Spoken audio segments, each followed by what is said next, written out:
और छोटा भाई खेती किया करता था। लेकिन खेतों में अत्यधिक जानवर आने से पूरी फसलें नष्ट हो जाती थीं, जिनके कारण छोटा भाई बहुत ही ज्यादा परेशान हो चुका था। एक दिन उसे एक तरकीब सूझी। उसने सोचा, खेतों में से इन जानवरों को भगाने के लिए क्यों ना मैं अपने बड़े भाई की मदद ले लूं। वैसे भी बड़े भैया अंधे हैं, खेतों में बैठे रहेंगे और जानवरों की आहट आने पर वह उन्हें जोर से चिल्लाकर भगा भी सकते हैं, जिससे हमारी फसलें नष्ट होने से बच जाएंगी। यह सब सोच विचार करने के बाद उसने अपने खेत में एक झोपड़ी तैयार कर ली और अपने अंधे भाई को खेत में बैठा दिया और उनसे कहा, भैया, यदि कोई जानवर की आहट आपको सुनाई दे तो आप जोर जोर से चिल्लाना। यह सुनकर वह जानवर यहां से भाग जाएंगे और हमारी फसलें नष्ट होने से बच जाएंगी। बड़ा भाई खुशी खुशी अपने छोटे भाई की बात मान भी लेता है और वह उस दिन से खेत में ही रहना शुरू कर देता है। जब भी किसी जानवर की आहट उसे सुनाई देती तो वह जोर जोर से चिल्लाने लगता, जिससे वह जानवर वहां से भाग जाता था। ऐसा करते करते कई दिन बीत चुके थे। तभी एक दिन उसके खेत में एक हिरण भागता हुआ आया और वह खेत की बाड़ को तोड़कर वहां से भाग गया। लेकिन उसे हिरण का पीछा करते हुए एक राजा भी उस खेत में आ पहुंचा। तभी राजा की नजर उस अंधे भाई पर पड़ती है। राजा उस व्यक्ति से कहता है, देखो, मैं यहाँ पर एक जानवर का पीछा करते हुए आया हूँ, क्या तुमने उस जानवर को यहाँ पर देखा है?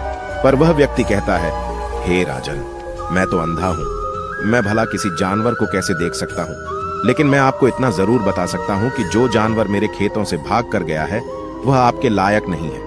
आप उसके पीछे अपना समय बर्बाद न करें। राजा संदेह व्यक्त की बात सुनकर बड़ा ही अचरज में पड़ जाता है। वह सोचने लग जाता है कि यह तो अंधा है, फिर इसे कैसे पता चल गया कि जिस हिरण की तलाश कर रहा हूं वह मेरे लायक नहीं है। तभी राजा उस अंधे व्यक्ति से कहता है, कहीं तुम मुझसे झूठ तो नहीं बोल रहे हो कि तुम अंधे हो और तुम्हें कैसे पता कि जो जानवर यहां से भागा है वह मेरे लायक ही नहीं है? इस पर वह अंधा व्यक्ति कहता है कि यह राजन, जिसे आप एक हिरण समझ रहे हैं, असल में वह एक हिरण नहीं है बल्कि एक मादा हिरण है और वह गर्भवती भी है। और जहां तक मुझे झांत है, मैंने कभी किसी राजा को किसी गर्भवती हिरण का शिकार करते हुए नहीं सुना है और इसी कारण से मैं आपसे यह कह रहा हूं कि यह हिरण आपके लायक नहीं है। आप उसके पीछे अपना समय व्यर्थ न करें। यह सुनकर राजा और भी अचरज में पड़ गया कि अंधा आदमी कैसे जान सकता है कि वह हिरण गर्भवती है। राजा कुछ देर सोच विचार करने के बाद अपने सेनापति से कहता है, सेनापति जी, मुझे वह जानवर जिंदा चाहिए, क्योंकि मुझे यह पता करना है कि क्या वह गर्भवती है या नहीं, क्योंकि यह अंधा आदमी बहुत विश्वास के साथ कह रहा है और मुझे इस बात की पुष्टि है।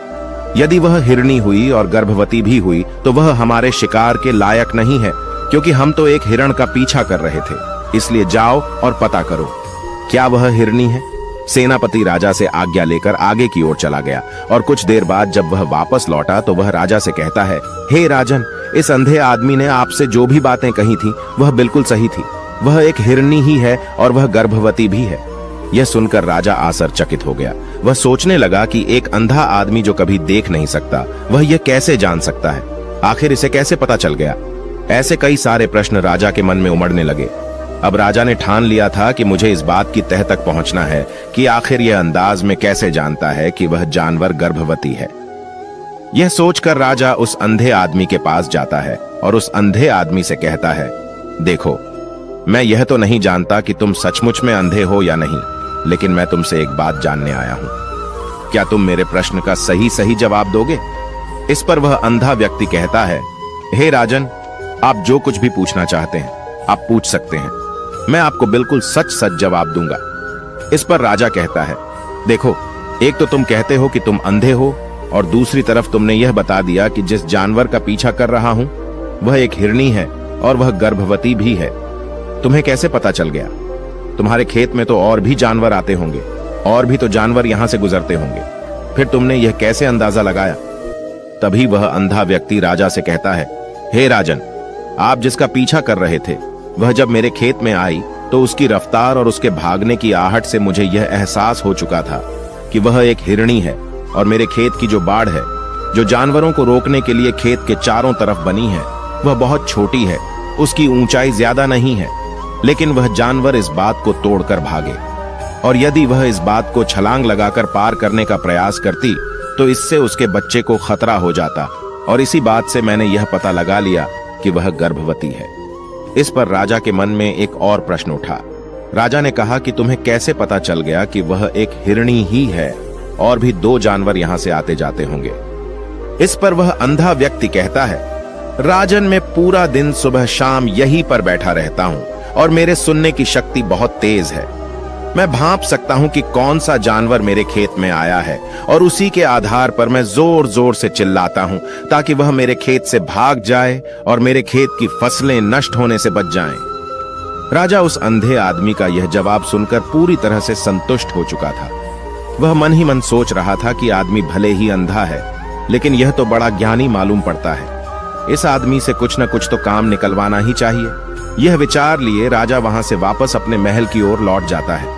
कुछ दिनों के बाद राजा अपने सेनापति को आदेश देता है कि जाओ और उस अंधे व्यक्ति को महल लेकर आओ। सेनापति अपने राजा की आज्ञा का पालन करता है। वह तुरंत ही उस अंधे आदमी के पास पहुंचता है और उस अंधे आदमी को राजमहल चलने के लिए कहता है। अंधा व्यक्ति बड़ा ही चालाक था। वह समझ चुका था कि राजा जरूर मुझे कुछ न कुछ काम सौंपने वाले हैं और वह काम मुझे मुसीबत में डाल सकता है, लेकिन फिर भी वह सेनापति की बात मान ली और सेनापति के साथ राजमहल पहुंच गया। राजमहल पहुंचते ही राजा उस अंधे व्यक्ति से कहता है, आप तो बड़े ज्ञानी हैं, आपको किसी भी बात का पता बड़ी आसानी से चल जाता है। आज मैंने आपको यहां इसलिए बुलाया है क्योंकि मैं आपसे यह जानना चाहता हूं कि मेरी पत्नी पतिव्रता है या नहीं। इस पर वह अंधा व्यक्ति कहता है, हे राजन, यह कैसा प्रश्न हुआ। इस पर राजा कहता है, मैंने बिल्कुल उचित प्रश्न किया है, मुझे इस प्रश्न का उत्तर दीजिए। इस पर वह अंधा व्यक्ति कहता है, हे राजन, ये सारी बातें जाने दीजिए। आपकी शादी को इतने साल बीत चुके हैं और अब आप यह बात क्यों जानना चाहते हैं? आपके मन में ऐसे प्रश्न क्यों उठ रहे हैं? इस पर राजा जिद करते हुए कहता है, आपको मुझे इस प्रश्न का उत्तर जरूर देना होगा। यदि आप मुझे इस प्रश्न का उत्तर नहीं देंगे तो मैं आपको मृत्यु दंड दे दूंगा। राजा के मुंह से यह बात सुनकर वह अंधा व्यक्ति कहता है राजन, यदि आप इस प्रश्न का उत्तर जानना चाहते हैं तो इसके लिए आपको मेरा एक काम करना होगा। राजा कहता है, बोलो मुझे क्या काम करना होगा? इस पर वह कहता है, इसके लिए आपको अपनी पत्नी को मेरे साथ कमरे में अकेले छोड़ना होगा। उस अंधे व्यक्ति की यह बात सुनकर राजा पहले तो क्रोधित हो जाता है, लेकिन फिर कुछ सोच विचार करने के बाद वह उस अंधे व्यक्ति की बात मान लेता है और अपने सेनापति को आदेश देता है, सेनापति जी, इस व्यक्ति को और मेरी पत्नी को एक कमरे में कुछ देर के लिए अकेला छोड़ दें। सेनापति बिल्कुल वैसा ही करता है। अब राजा की पत्नी और वह आदमी एक कमरे में बंद हो चुके थे। तभी आदमी राजा की पत्नी से कहता है, रानी, मैं आपको छूना चाहता हूं। इस बात पर रानी अत्यधिक क्रोधित हो जाती है और उस अंधे व्यक्ति को पकड़ पकड़कर पीटने लगती है, लेकिन आप पर एक कंजूस सेठ की छाया पड़ी हुई है।